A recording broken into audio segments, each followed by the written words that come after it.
Hi, I'm David Maldo with Let's Do Video, and today we're going to take our second look at Zoom Events. In the first video, we discussed why there's a need for something like Zoom Events, how it's different from Zoom webinars, Zoom meetings, and we took a look at the app itself. We went through the process of registering for our first Zoom event. Since recording the first video, I've attended a few Zoom events. So in this video, I want to share the experience of a Zoom event as an attendee. So let's bring up the Zoom Events app behind me and take a quick look at the experience. Now, I know I'm in the way, but before I move out of the way, I just want to point out what's going on right here. These thumbnails are thumbnails of Zoom sessions, Zoom meetings, or Zoom webinars that were live at this moment in time.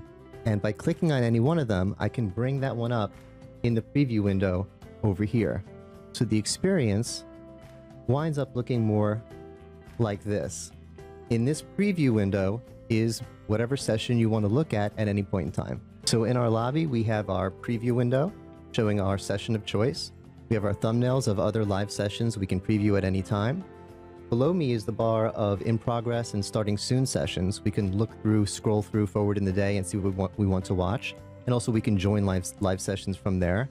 And all the way on the end of the screen is our chat, which is exactly where we want it to be. We've learned how live streaming works.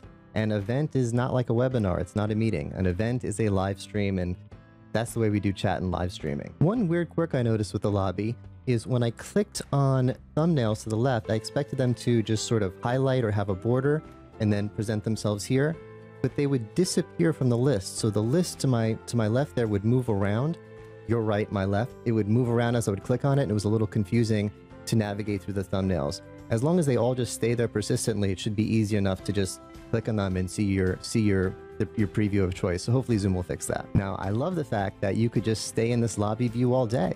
You can see every session you want to see from this view and just interact in the lobby chat with other attendees. But you probably are going to want to join some sessions. If you join a session, there's a little bit more interactivity. If you're in a Zoom meeting, well, you could be seen and viewed if it's set up that way. But usually you could chat in the meeting chat or use the Q&A in a webinar. So you're probably going to want to join your meetings and your webinars. That leads to what I think is one of the big strengths of this platform is it's really easy to find and join the session you want. If you're seeing it here in the preview, you see right there, there's a big blue join button. Down below, if it's in that list down below, which it will be when it's time to go live, the join button will turn blue so it's clickable. And you have your sessions tab and your itinerary tab to the left, which also have ways to join them. It's very difficult to be in this lobby and not be able to find your session. And that was really the biggest problem I've had over the last few years, with producing events on other platforms. People sign up for the event, often they pay for the event, and then when the session starts, we get a flood of emails saying, where's the Zoom link? We can't find it. I didn't see anything in the chat in the several Zoom events that I've attended were people saying, hey, the event started, I can't find my way in. Sometimes before the event started, they say, what's happening? I'm new, I've never been in one of these. But as soon as the events start, there's no one lost in chat. And that's a very big deal because, again, that was the biggest problem we had with alternatives, just people not finding their sessions. The other thing that I really love about this lobby setup is the persistent event chat. It's over on this side of the screen where it's supposed to be. This is how we do chat in live events and in live streaming. And since this is tied to our Zoom accounts, there's some benefits. We're less likely to have trolls in our events. People aren't going to want to compromise their Zoom account, get in trouble by saying bad things. Also, it's tied to our Zoom chat app. You can, if you make a friend during the event, if you're having a conversation with them, you can add them to your contacts in Zoom chat. One thing that's missing, however, is a chatbot. One of the first things any streamer sets up, regardless of their streaming platform, is their chatbot. You need a chat to help you moderate your chat. It does a number of things. For one thing, it can block unwanted content. There were a lot of people at this event that were posting links to their website, links to their services. Hey, I offer this Zoom-related service, check me out. They didn't want that in there. And what Zoom had to do, this was the Zoomtopia event, so Zoom was running this. They had people who worked at Zoom were monitoring chat and going through chat and deleting things manually.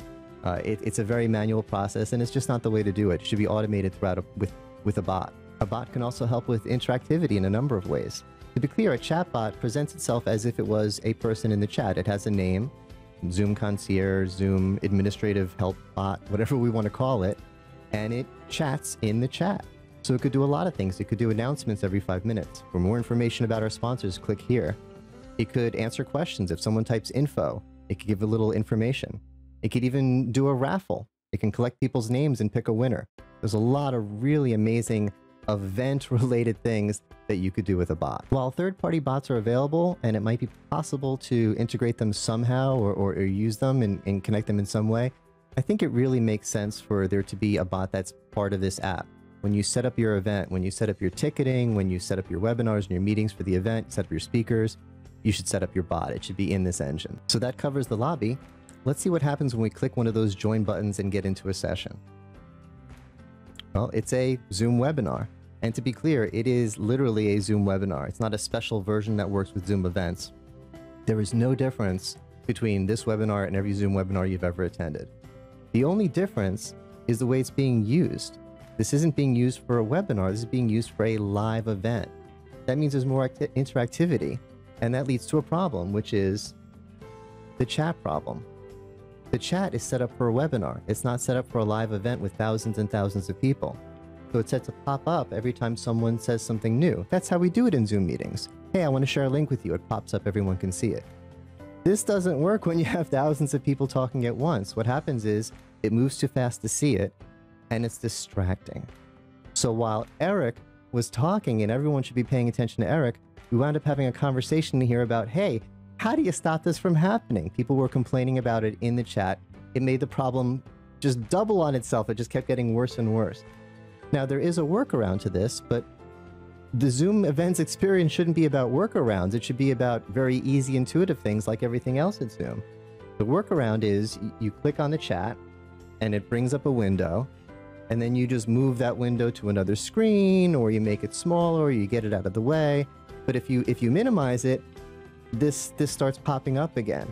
So it's not that great of a workaround. And again, there shouldn't be a workaround. We need to redesign this so that the chat is appropriate for a Zoom event, for a live streaming event, and not, I'm trying to move it out of the way here, and not for a typical webinar. This isn't a typical webinar. What I think the solution should be is a redesign, which looks like this. What I did here is I made the Zoom webinar window a little smaller on my screen. I resized it, and I moved the chat over to the left. Now notice how the chat, it kind of looks like how the chat looked in the lobby. And remember before I said this is how we do chat with live streaming. And now, even though it is scrolling pretty fast, we have a lot of people that are very excited about what Natasha's saying over there. We can read it all. You can follow it even though it's going fast. And you don't want to lose that, because look at these comments. This is great. This is what a live event is. This is what live streaming needs to be. Look how excited everyone is and how interactive it could be. So this is what we're looking for. So this is a big fix. This isn't a change just to the Zoom Events platform. This is a change to Zoom Webinar itself. But if Zoom Webinar is going to be the stage, as it were, for Zoom Events, it has to be able to handle event-sized chat, because you definitely don't want your Zoom Events to have that sort of situation where people are complaining about the chat popping up. And another option, which I saw in another Zoom event, was they turned off the chat. They turned off the chat in a live event. Now, any streamer will tell you there's nothing more important than chat. And virtual events, it's live streaming. I mean, we want the interactivity. There's nothing better than that. So if there's something that makes us turn off the chat, we have to fix that. Overall, I'm very pleased with the Zoom Events experience. The lobby is great. The persistent chat in the lobby is amazing. The ability to preview things, the ability to stay in the chat all day and see every session you want without ever joining a Zoom meeting is really nice. And of course, the ease in finding and joining the Zoom meeting or webinars that you want to join, that is the biggest thing. And while it may not be perfect out of the gate, keep in mind it's a new product under active development. If you like this video, please let us know in the comments, and maybe we could follow up with another video showing how to set up your own Zoom event behind the scenes. Thanks for watching.